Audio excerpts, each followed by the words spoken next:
Public hearings on proposed U.S. tariffs on another $200 billion worth of Chinese goods underway. What are the chances on working on their differences? That discussion and more about the realities and future of China-U.S. relations right after this break with Dr. Cheng Li.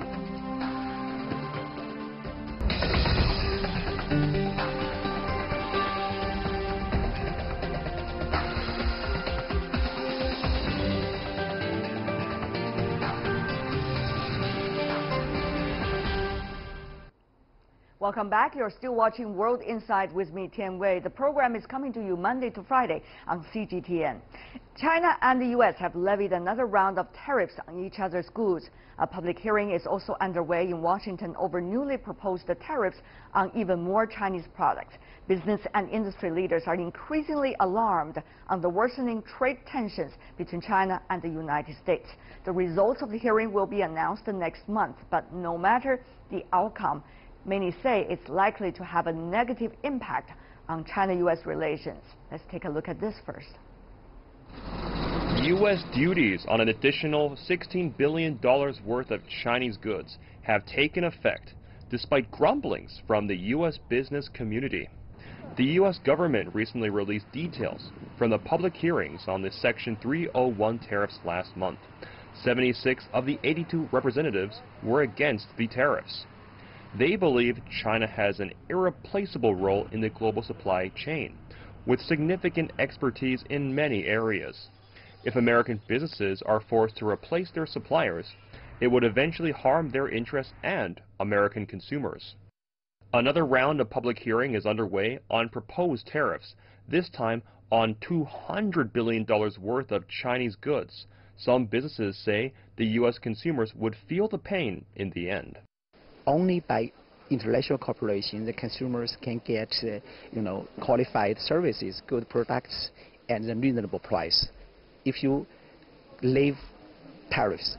President Trump is trying to pressure China into changing what he calls its unfair trade practices that harm the U.S.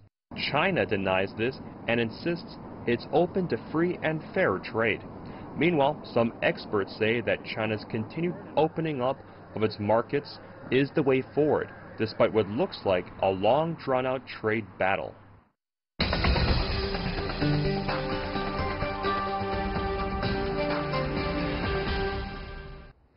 For more on China-U.S. trade tensions and the general reality and potential of U.S.-China relations, we are joined here in the Beijing studio by Director Cheng Li from the John Thornton China Center from the Brookings Institution.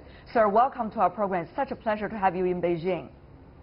Dr. Li, my first question to you is whether the Trump administration is using this trade war as a way to distract the tensions from his ever-building legal cases, or this is, in fact, reflect the strategic goal the U.S. is having as a whole against China. Dr. Li. Well, I think neither. First of all, that the trade issue, tariff issues, is not in the spotlight. It's maybe in China, it's people are very much concerned about that. But for the United States, I think the headline news is still the other issues about immigration, about the Donald Trump scandal, and about the economic structure change. These are actually far more important. And the reason that I also would not say that it's a part of a strategic goal is because, first of all, I don't think Donald Trump or American government has really well thought the strategic objective about China. I think that there's a concern or sentiment that China's U.S. policy or strategic approach based on engagement now has some problem. They want to review. I think this is one thing, but already have a containment or strategic objective to use trade and the security and the political and even educational, science and technology fronts against China. I think that's probably is not accurate. Now, these issues all occur at about the same time, and also the trade disputes occur at the same time with the American strategic adjustment toward China. So give the people the impression, especially people in China, there's a kind of a strategic change, shift on China. Well, but the reality is, I think America is still in the search for a sound policy or strategy towards China. Well, many here, Dr. Li, actually are very suspicious about what you have just said, because if you look at the two white papers published at the end of last year, certainly suggesting this administration and together with the Capitol Hill seem to have China as the strategic rivalry, quote unquote. That's the exact word. So don't they mean what they said? Well, not necessarily, because if you look at this as a grand strategy, it has some flaws. First of all, when you have a strategy, you should have the priority. You should not make too many enemies, but that report certainly lay out 3 major groups of enemies. And also, you should be flexible, and also should, if China does this, we will do that. And thirdly, you should have a means to meet your end. In all these areas, we do not see that much. So this could be just some of the people just think that as China becomes strong, and also that the United States experience some difficulties, I mean, both at home and abroad, there's a need to have a kind of strategic paper about China. But I don't think it's a well-thought grand strategy. I think that people in Washington, D.C. actually quite cynical about that. I understand from China's perspective, they think this is like a real thought of things. But sometimes this may be to do with American politics rather than to do with the U.S.-China relations. So, of course, you can be suspicious. I think most people in China are suspicious. But I just want to tell you the sentiment in the Washington, D.C. We wish to have a good strategy towards China, but this one is not like that.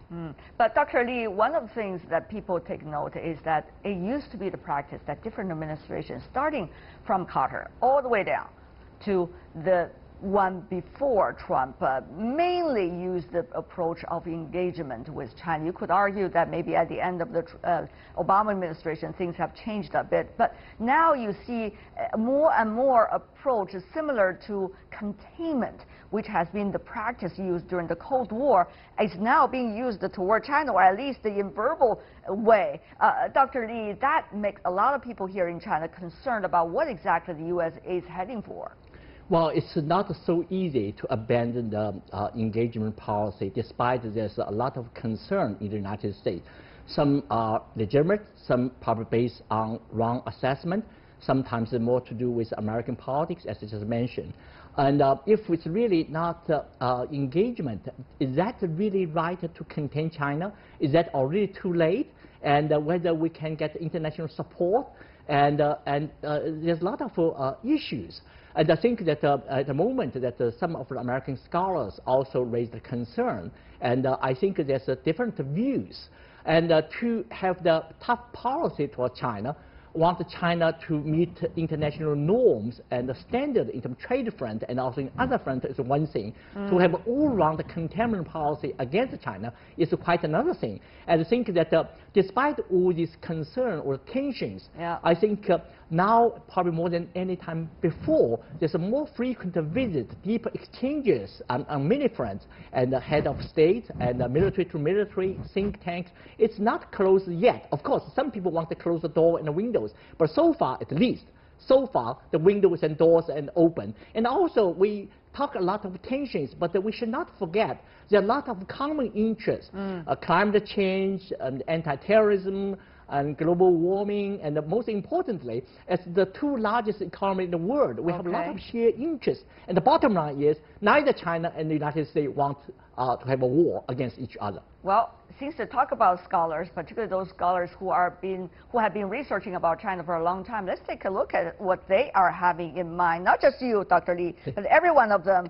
The U.S. magazine Foreign Affairs recently published the results of a survey among a broad pool of experts on China-U.S. relations. Take a look at what they have to say. Participants were asked to state whether they agreed or disagreed with the proposition U.S. and Chinese national interests are fundamentally incompatible.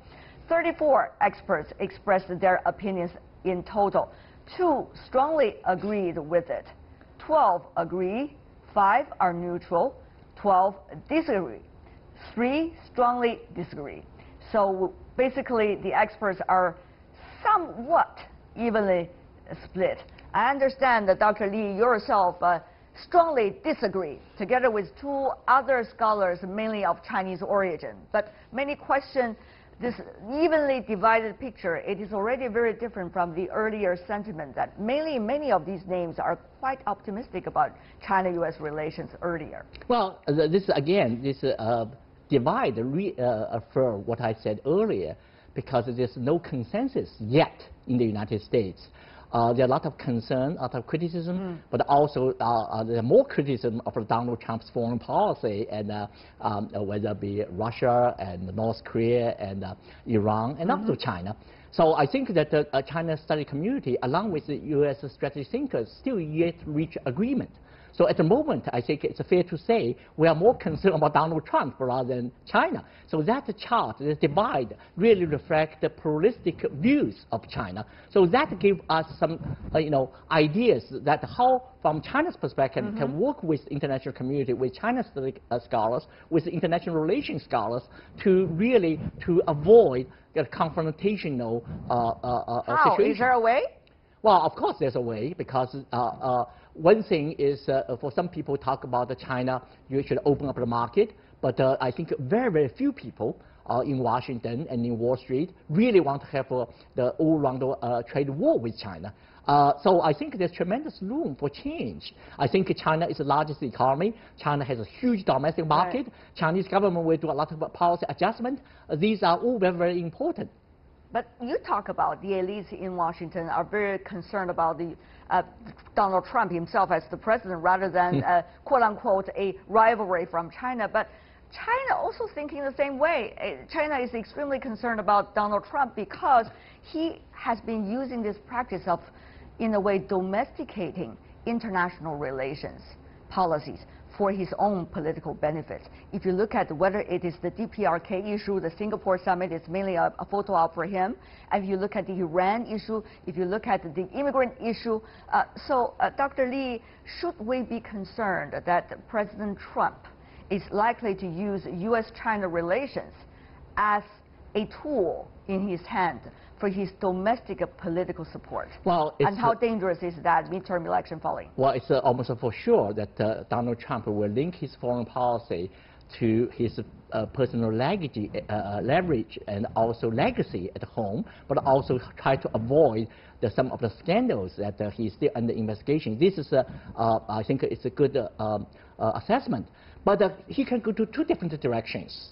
He could be very tough on China, or he could make people to know that his engagement with China. Now, I use the term engagement, but actually last year there's two major meetings in Florida, and then his successful trip from his perspective, and also from Chinese perspective, the visit in Beijing. So he can turn around. So we do not know which way he will go. I hope that he will do the right thing, not just use China and as an enemy and to unite the people or derail or distract the domestic attention. But are some of the latest events really helping us to understand things are going to the positive direction? First of all, the preparatory negotiation taking place in Washington just a few days ago between the Chinese and the U.S. side for the likely November multilateral meeting when the two presidents meeting one another, if President Trump is still in the office. It's not necessarily being termed as extremely successful. And secondly, you see the hearing that is going on in Washington about the possible $200 billion tariffs likely the U.S. going to impose on the Chinese imports, also going to directions that there is a division of opinion, Dr. Li, between the business leaders, which are suggesting tariffs is not the way to go, and the Trump administration, which is quite determined about this 200 billion. So not many recent events helping us to be positive.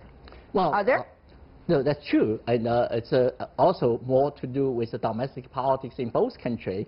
And I think that first of all, that the recent negotiation is a low level. Usually, you do not expect there's a breakthrough, but we do not know behind that. They certainly could pave way for high-level meeting. At a certain point, both countries should realize that we cannot let this kind of thing continue forever. Some of the deals should be made. I think they will do that. But at the moment, I think we should not be too optimistic, because there's a divide in the United States. America is very divided. And Donald Trump really strongly believes that he did not get whatever he asked. that again, this is related with his campaign method.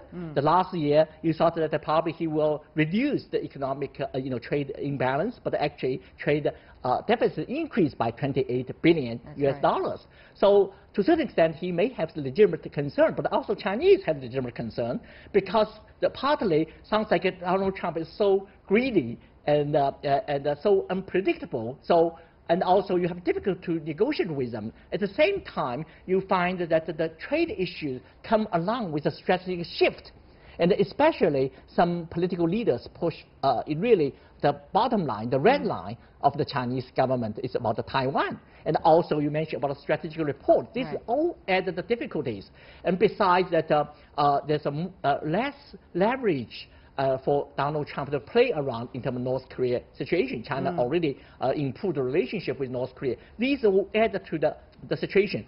But no matter what, I think that you imply Donald Trump may be impeached. I think this is a very unlikely scenario, and because of American politics. And I think that most likely there will be summit in November. And also there will be more meetings. I think very important, we should understand, the top two leaders could anytime make a phone call. I think the other side will pick up a phone call. That's very, very important. We hope those phone calls will happen. We hope those phone calls will happen, and those information can be shared to the public. Absolutely. Having said that, though, you see China and the United States are at very different stage of their development if you look back at their history. China is very eager to be a player in perfecting the current international system, including the international trade system. The U.S., however, had been demonstrating, at least through this administration, of withdrawing from many of those systems and platforms. And therefore, the question is, how is this international, in a way, discussion, if not debate and fight, likely to be impacted on the bilateral relations, not now, but for the midterm and even the longer term? And what kinds of danger and challenge does that impose on the bilateral relations? Excellent question. Dr. Li. The danger is you ask other countries choose a side. I think this will go back to the Cold War time. I don't think that it will happen. And I'm sure that many countries in South America and Africa really don't want to do that, and maybe also they think China is a part of the solution rather than part of the problem. Now, European countries, they may have a similar concern in terms of American Western values and etc. But on the trade issues, they disagree with Donald Trump, and also they have the different game to play with China. And ultimately, China provides also great opportunities. So you do see the tensions or differences between many other countries. But I think one of the things is to ask these countries to play around. But of course, these are all linked. I think China uses its own leverage, its huge market. And it's also, China is already catching up in many different areas. I think the important thing is that you mentioned about the China and U.S. and the different development stage, which is true, but it's also true China is catching up very quickly. Like in the areas of AI, artificial intelligence, China, according to many experts, is already ahead of the United States, or just a couple of years to catch up. So that we should also keep that in mind. And China's middle class, despite the recent tensions or anxieties, by and large, it's developed very fast. But American middle class is shrinking. And so, again, we should put that into perspective. I see. Of course, we will have some difficult time, but also I think this gives us some kind of sober lessons. The countries should work together. And yes, we have differences, but of course, we should not forget. Sober lesson is really the phrase to be used here. Before we go, very quick answer from you. What about that 200B? Is it likely to happen? What does that mean, Dr. Li? Well, sometimes Donald Trump even have an even higher number on that. I think that China is willing to compromise. I think President Xi Jinping already mentioned in the Davos speech that China wants open market. But the thing is, it's not just endless. It should have a clear, it should mutually, based on mutual agreement. So, and also should not just look at the trade issues, you also should link to some other issues. Right. Well, we'll see how things will move from here, but definitely a great talk with you, Dr. Cheng Li from the Brookings Institution. Really appreciate it, sir. Same here. And I hope you'll come back to the studio once you're traveling to Beijing once again. Thank you. And that is all the time we have for today. If you'd like to see more, try to find us World Insight CGTN into your search engine or check out our YouTube channel. You can also follow us on Twitter, Facebook, and Sina Weibo. From me, Tian Wei, and everyone on the World Insight team, thanks for watching. Tune in again next time for insights across China and around the world. Goodbye.